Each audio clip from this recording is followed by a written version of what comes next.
I'm going to be speaking with you today about solitary confinement. Solitary confinement is the practice of placing an inmate into a cell for 22 to 24 hours a day. This virtually removes all socialization and environmental stimuli. While in the past this was utilized to remove violent and or disruptive inmates from the general population, in present day tense, this is being utilized in a widely systematic humanitarian and operational failure. The core issue of this is simple. Solitary confinement, as practiced today, defeats the essential purpose of our correctional system. It comes down to three failures. The first one being mental health. The mental health toll that is taken on an inmate that is placed into solitary confinement can be extremely high. The risk of suicide and self-harm also increases with the utilization of solitary confinement, along with the possibility of causing what is called solitary confinement syndrome. This can be characterized by anxiety, paranoia, chronic depression, and or hallucinations.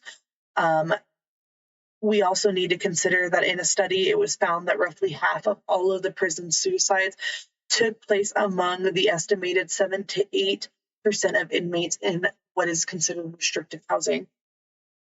We also need to consider the failure on a financial and legal standpoint. We are placing staff that is already overwhelmed into a place where they have no psychiatric training, and they are now being caused to take care of a patient who has mental health issues. We also need to step back and look at the legal side of all of this, where there are lawsuits being brought into hand of violation of the Eighth Amendment, which is considered cruel and unusual punishment, and have resulted in landmark court rulings. This also comes down to a societal level as well. And on that societal failure, we need to consider that this is counterproductive to public safety, and increases the cost of crime. One of our key goals is to ensure that the individuals are ready to return safely to their communities if at all possible, and we are restricting that by putting them into solitary confinement. They end up sliding back quickly into crime, and we have extreme rates of them turning back around and returning to our prisons. Solitary confinement fails on a humanitarian, legal, and functional front.